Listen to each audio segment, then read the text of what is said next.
Na nova terra, nós iremos ter uma nova família? Ou será a mesma? E quanto aos que se foram sem ter se arrependido, eles estarão no céu? Se não conheceram a palavra de Deus, se não conheceu, não se arrependeram dos seus pecados, terão alguma chance de estar no céu? São duas perguntas aí, professor. Vamos conhecer a nossa família, vamos ter a mesma família, vamos formar uma outra família, e as pessoas que se perderam e não se arrependeram, como é que será a questão? Como serão essas pessoas no céu, ou se elas não vão estar no céu? Muito boas essas perguntas. Em relação à primeira, Mateus 22:30 já nos dá aqui uma resposta inicial. Na ressurreição, as pessoas não se casam nem se dão em casamento, mas são como os anjos no céu. Ou seja, Jesus aqui estava tendo um diálogo com os saduceus, não é? Que faziam parte do judaísmo, e eles estavam questionando a Cristo sobre uma pessoa, por exemplo, que teve vários maridos, ambos morreram, e aí eles perguntaram para Cristo, mas qual deles será o marido dessa pessoa no céu, dessa mulher? Porque os saduceus não acreditavam na ressurreição. E aí Jesus Cristo, em Mateus 22:30, não é? Ele ensina o seguinte, pois olha, amigos, na ressurreição, as pessoas não se casam e não se dão em casamento. São, porém, como os anjos no céu. Ou seja, Cristo está ensinando ali que no céu todos serão uma família universal.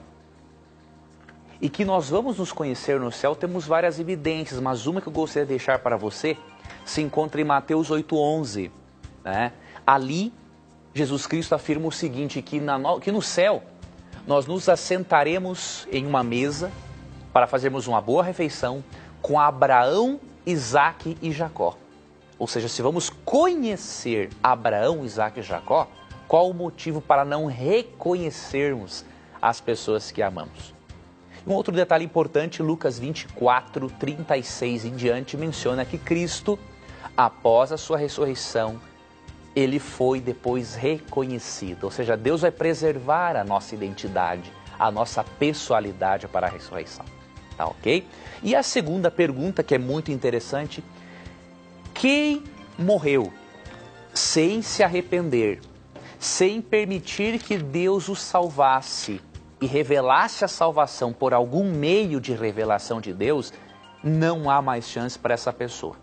De acordo com Hebreus 3:13, o texto é bem claro em dizer o seguinte, Hebreus 3:13, pelo contrário, exortai-vos mutuamente cada dia, durante o tempo que se chama hoje, a fim de que nenhum de vós seja endurecido pelo engano do pecado.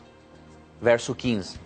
Enquanto se diz, hoje, se ouvirdes a sua voz, não endureçais o vosso coração. Ou seja, biblicamente, você e eu não podemos deixar a questão da salvação para amanhã.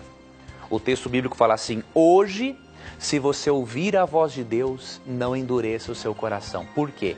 Deixando para amanhã, nós podemos nos tornar mais endurecidos e nos afastarmos de Deus de tal maneira que não tenha mais volta para nós. E é por isso que em 2 Coríntios capítulo 6, versículo 2, o apóstolo Paulo menciona o mesmo princípio. Hoje é o dia da salvação.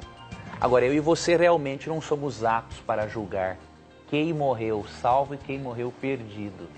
Isso cabe apenas a Deus. Mas saibamos que realmente morrer sem se arrepender, sem aceitar o plano de salvação de Deus, não há uma oportunidade depois da morte. A única oportunidade de salvação é enquanto estamos vivos, quando podemos fazer as nossas escolhas sobre a influência do Espírito Santo.